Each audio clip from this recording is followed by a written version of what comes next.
মদ্যপান করা নিয়ে বচসা, জোড়াসাঁকোতে যুবক খুন, বোতল ভেঙে গলায় ঢুকিয়ে যুবককে খুন, বন্ধুর বিরুদ্ধে যুবককে খুনের অভিযোগ, প্রত্যক্ষদর্শী দুজনকে জিজ্ঞাসাবাদ পুলিশের। জোড়াসাঁকো থানা এলাকায় ঠনঠনিয়া কালীবাড়ির কাছে লোহাপট্টিতে ফুটপাতের ওপর গতকাল রাত 1টা নাগাদ এই খুনের ঘটনা ঘটেছে। পুলিশ সূত্রে খবর, কয়েকজন বন্ধুর সঙ্গে মদের আসরে ছিলেন 18 বছরের ফয়জাল মাহিম। অভিযুক্ত মদ দিতে রাজি হননি এবং বচসা চলাকালীন বোতল ভেঙে ফয়জালের গলায় ঢুকিয়ে দেয় আবেদ। মেডিকেল কলেজ হাসপাতালে নিয়ে গেলে ওই তরুণকে মৃত বলে ঘোষণা করা হয়।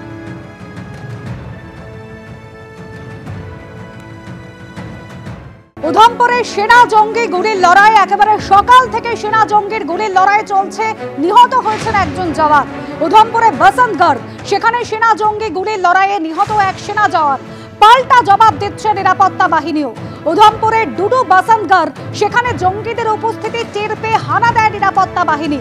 বসন্তগড়ের দুটি পাহাড়ে এই মুহূর্তে গুলির লড়াই চলছে। পহেলগাঁও হামলার পর গোটা জম্মু কাশ্মীর জুড়ে চিরুনি তল্লাশি চালাচ্ছে নিরাপত্তা বাহিনী। ড্রোন উড়িয়েও চলছে নজরদারি।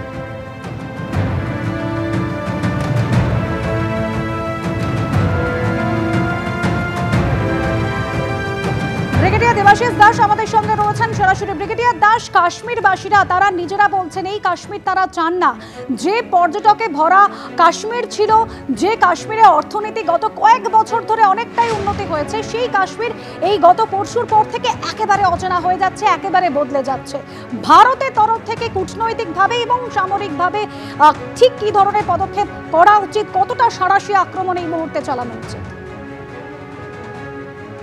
দেখুন, কাশ্মীরে যেটা আপনি বললেন, এদের হয়েছেটা কি, যে যেহেতু এই প্রায় 30 বছর কাশ্মীরের একটা ব্যবসা বাণিজ্য সব বন্ধ ছিল, তারপরে গত 3-4 বছরে এরা অনেক টাকা লাগিয়ে ফেলেছে। হয়তো ব্যাংক থেকে লোন নিয়েছে, ঘর বানিয়েছে টুরিস্টদের জন্য, গাড়ি কিনেছে, এবং সেই টাকাটা হয়তো আস্তে আস্তে রিকভারও করছিল। এখন সবকিছু তাদের জলে চলে যাবে যদি টুরিস্ট আসা বন্ধ হয়ে যায়। তো এটা তো একটা খুবই দুঃখের ব্যাপার।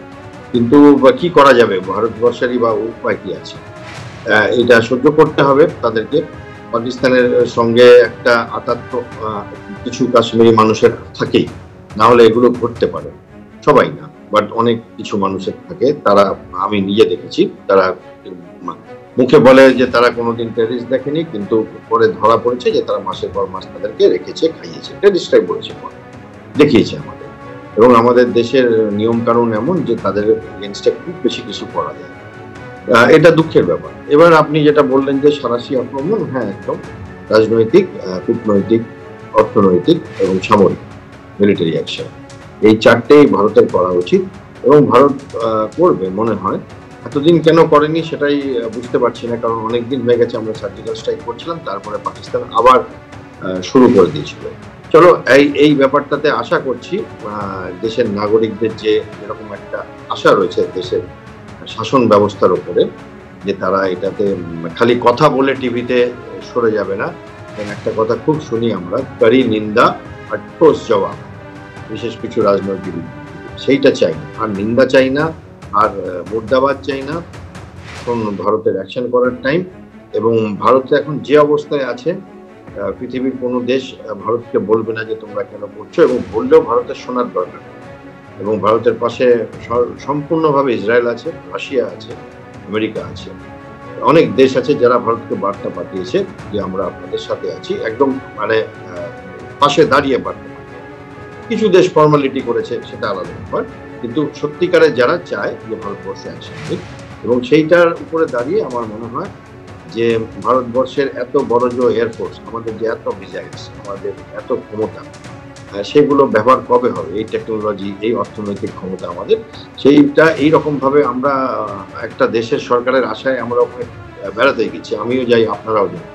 এইবার বেড়াতে গিয়ে একটা ভয় থাকবে সবসময় যে আমাকে জামা কাপড় খুলে চেক করা হবে, আমি হিন্দু না মুসলমান, তারপরে মেরে দেওয়া হবে, কলমা পড়তে বলা হবে। এটা কি হচ্ছে? একেবারে ব্রিগেডিয়ার, যেভাবে ভয়াবহ জঙ্গি হানার ঘটনা ঘটেছে, তাতে যেরকম নিরীহ পর্যটকরা প্রাণ হারিয়েছেন ধর্মীয় পরিচয় দেখে, তাদের নির্বিচারে গুলি চালানো হয়েছে, অন্যদিকে আতঙ্ক কিন্তু ছড়িয়েছে কাশ্মীরে।